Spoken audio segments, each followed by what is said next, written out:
just echoing what I said outside on the radio. Want to apologize to our fans. I got hired on March 27th, 2012. I didn't say we were winning an SEC championship. I didn't say we were going to the Final Four. I said that our team would be the hardest playing team, most disciplined, toughest bunch of you-know-what that would take the court every time we play. And obviously, because of the efforts of the ones that have come before, our fans have bought in, and they're here for us and helping us. And our guys have not kept my word with the way we played today. And I'm a lot of things, but the one thing I'm not is a liar. And so I got to get this right. Frank, to that point, they seem very aggressive inside, very difficult for Silva and Kotsar to move around. Just what was different from the last time in Gainesville about how they clogged the paint? Yeah, we missed some layups early, some opportunities to score early, but you know this wasn't an X and O problem here today. We got beat to everything. We got beat to loose balls. We got out-disciplined. I've never coached a team that got beat by 20-something on the glass. They blocked 10 of our shots. It was just point blank. We had no fight. We tried. We showed up to play, but then Florida said we're not losing to you guys again, and they ratcheted up the competitiveness of the game, and we looked for the back door and snuck out of the fight.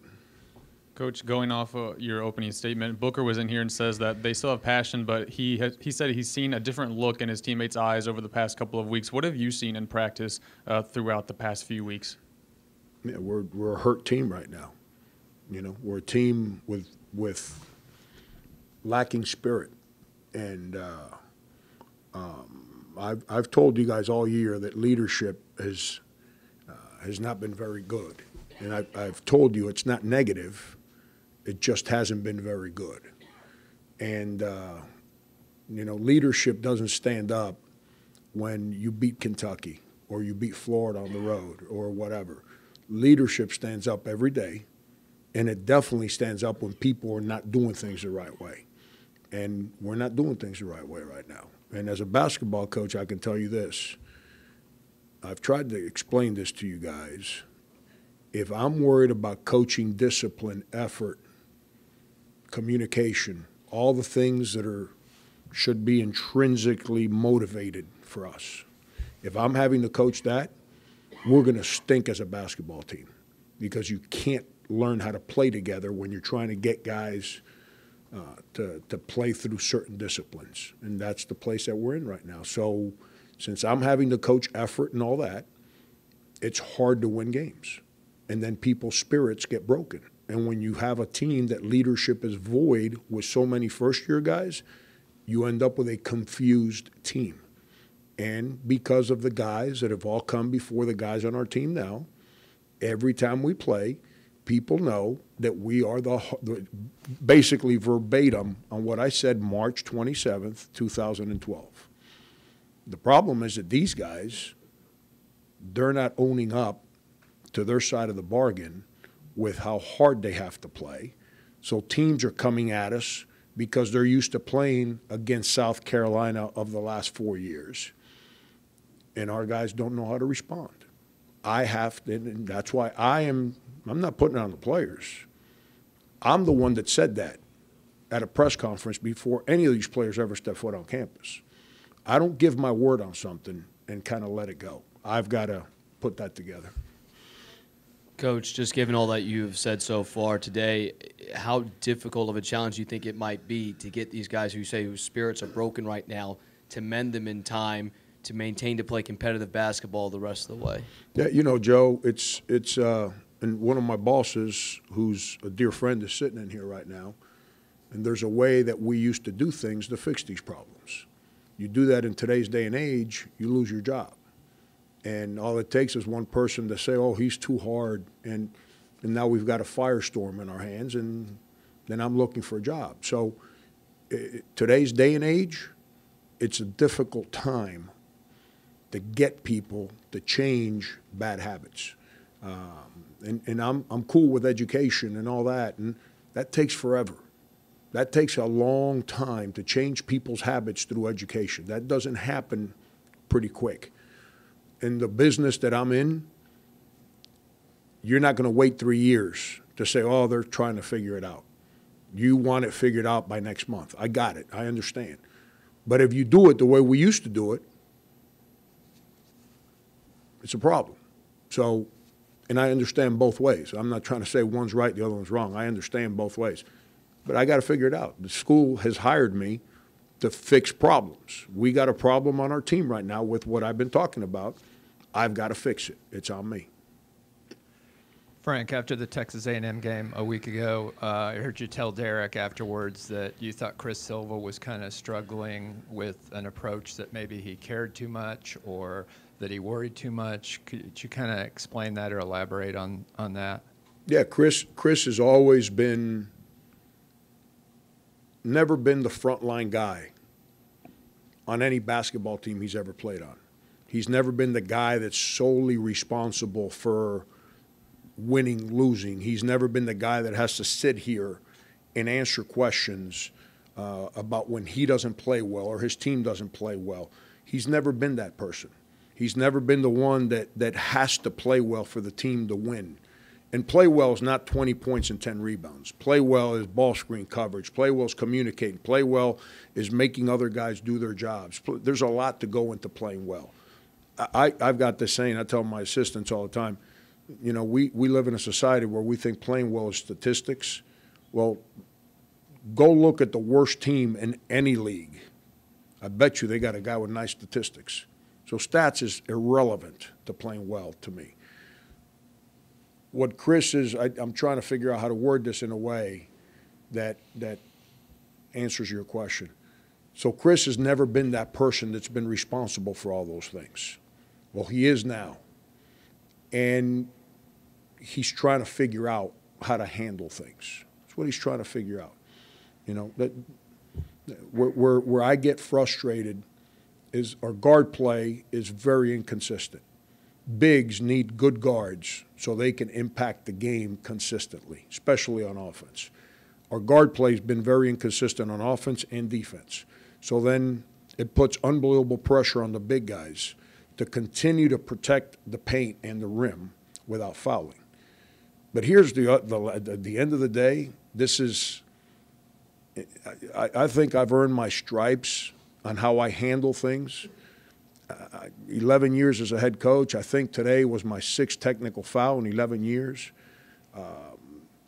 I got a problem when our league office puts a guy on our game that got his break in the SEC and he turned his back on the SEC to go officiate other leagues.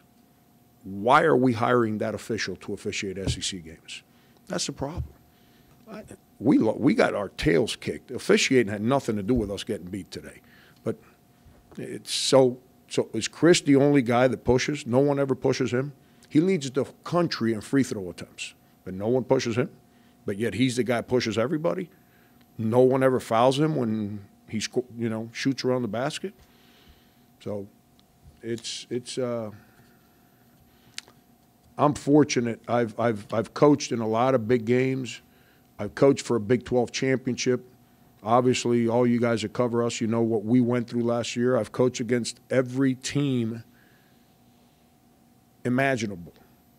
We were at K-State. We had a chance of playing Duke, and the winners will be #1 in the country. And we got beat 14-15. I've never, ever, ever, ever spoken about officials because they got a hard job. But our league office, to allow that to happen, that's wrong. And I'm sure someone's going to call me and say, why you say that? And I'm going to tell them, because it's what I feel. And I've told you this before, and you know that I've told you this in private, because it's the way I feel. It's not right. Coach, you mentioned the technical foul. Do you feel like the team responded? Chris said just moments ago that it was you fighting for him, so he wanted to fight for you. Were you trying to give the team a boost in that moment, or was it just a frustration of how that game had started? No, it's the fact that We've shot 7 balls inside the paint, and there's never been a call made, and I didn't say a word. And then the first time Chris tries to stay between the ball and the rim, they call a foul on him. That's what it was. It had nothing to do with me trying to get our team fired up. You know, I'm always going to fight for my team. I'm never, ever, you know. I'm not, I'm telling you, I could be wrong. It's either 6 or 7 in 11 years. And 2 of them are by the same official in the same year. So. Early on in that first half, it seemed like a lot of your guards were sort of getting caught on picks in a lot of plays. Is that a matter of technique slipping? Is that just that fight you kind of mentioned earlier? Or as a coach, kind of what are you seeing there? Courage. You know what the NBA does when they're trying to figure out who to draft? They bring in guards to workouts, and they make them guard ball screens. And if you melt in ball screens, they say, don't draft him. We guarded ball screens pretty good a month ago. Right now, our guard play is just not good. And, you know, when people talk about guard plays not good, everyone thinks it's, well, they're not getting assists or they're not making shots. Florida didn't, like, run anything like this, like, exotic offense that was unguardable. You know what they did? They put their guy in a ball screen. And our guards' inability to be disciplined and have the courage, because it's hard. It's not easy. They're like I tell them, losing is easy, winning is hard. That's where, I said it last game, I think, that's where, you know, every day that goes by today, I go and give Dwayne Notice a hug. You know why? Dwayne had that courage. Dwayne wasn't getting screened. And if you got him, you weren't getting him the next time.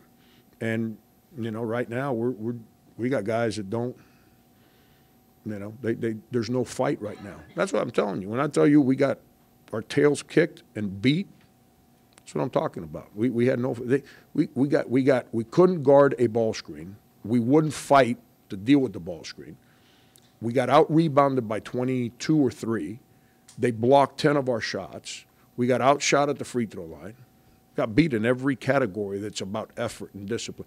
And our disciplines that we talk about defending. See, here's what happens. They only scored 65, and we've given up 83 straight games. So everyone's going to say, well, you guys guarded better. No, we didn't.